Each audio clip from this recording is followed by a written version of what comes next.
பசி எடுக்கிறதுக்கான மருத்துவம். சிலருக்கு வந்து பசியே எடுக்கிறது இல்லைன்னு சாப்பிட்றதே இல்லை. அப்போ என்ன ஆகும், இருக்க வயிறு சுருங்கி அல்சர் ஆயிரும். அவங்கள வந்து சாப்பிட வைக்கணும்னா இன்றைக்கி என்னென்னமோ செஞ்சு பார்த்தாலும் சாப்பிட மாட்டுறாங்க. காலை சாப்பாடு சாப்பிட்றதில்ல, இரவு சாப்பாடு சாப்பிட்றதில்ல, மத்தியானம் ஒரு நேரம் சாப்பிட்றாங்க, இல்லைன்னா மத்தியானம் விட்டு இரவு மட்டும் சாப்பிட்றாங்க. பசி எடுக்கிறதுக்கான மருந்து தயாரிக்கும் முறையில் அன்னாச்சி பூ, சுக்கு, வெத்தலை,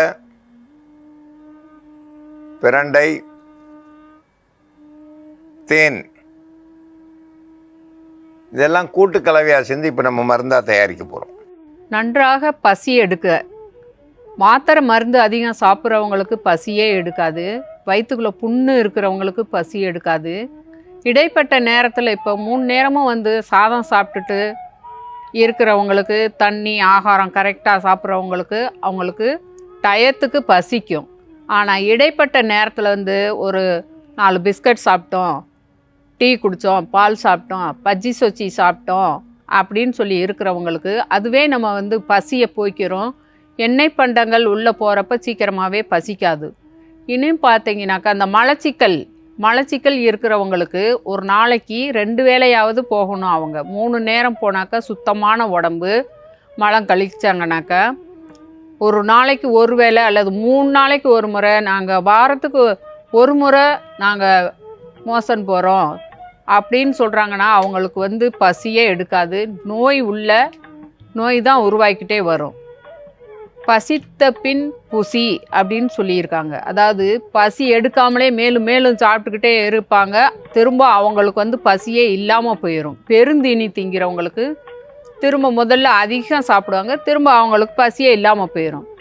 அந்த பசியை தூண்டுறதுக்கான மருந்து தயாரிக்கும் முறையை பற்றி பார்க்கலாம். குடலை வந்து சுத்தப்படுத்துறதும். சுத்தமாயிடுச்சுனாக்கா அவங்களுக்கு கார்னு பசி எடுத்துரும். குடலை சுத்தம் பண்ணுறதுல கூட்டு மருந்தோட நம்மளுக்கு இந்த பிரண்டை, வஜ்ரவள்ளி அப்படின்னு சொல்லுவோம். இந்த பிரண்டை கொழுந்தா எடுத்துக்கிறணும். கொஞ்சமாக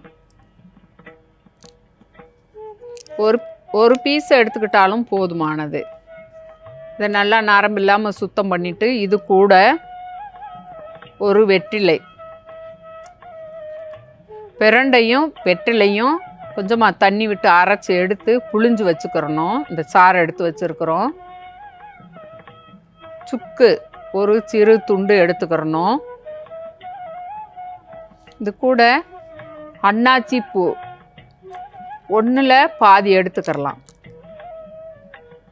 அன்னாச்சி பூவும் சுக்கும் அரைச்சி எடுத்ததை இந்த சாறில் கலந்துடணும். தேவையான அளவுக்கு கூட தேன் சேர்த்துடணும்.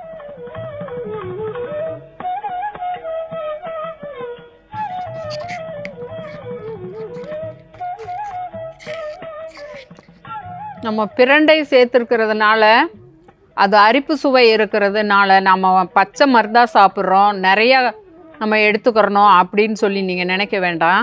காலையில் தயார் பண்ணிங்கனாக்கா சாயந்தரமாக சாப்பிடுங்க. அந்த நாக்கு அதை அரிக்காது, ஒன்றும் செய்யாது. அதே மாதிரி இரவு நேரத்தில் தயார் பண்ணி வச்சுட்டு காலையில் சாப்பிட்டீங்கனாக்கா உங்களுக்கு அந்த நாக்கு வந்து அரிக்காது. அரிப்பு சுவை உள்ளதுனால தயார் பண்ணி கூட்டு மருந்தோடு இருக்கிறப்போ அரிப்புன்றதே இருக்காது. இந்த மருந்தை நீங்கள் வந்து சாப்பிட்டுட்டு தொட்டு நல்லா சுவைச்சு சாப்பிட்டுட்டு வர்றப்ப அந்த பசியை தூண்டு விடுற நரம்புகள் எல்லாமே நல்லா வேலை செஞ்சு கார்னு பசி எடுக்கும். பசியை தூண்டுறதுக்கான மருந்து தயாரிக்கும் முறையை பார்க்க போகிறோம். அன்னாச்சி பூ, வெத்தலை, பிரண்டை, சுக்கு, தேன் இதெல்லாம் கூட்டு கலவையாக சேர்ந்து மருந்தை அரைச்சி எடுத்துருக்கோம். இதை சாப்பிட்டு வந்தாங்கன்னா ஒரு 3 நாள் தொடர்ச்சியாக சாப்பிட்டாலே பசி எடுக்க ஆரம்பிச்சிடும். பசி எடுக்கிறதுக்கு இது ஒரு சிறந்த மருந்து. இந்த மருந்தை பயன்படுத்தி பயன்பெற வேண்டும் என்று கேட்டுக்கொள்கிறேன்.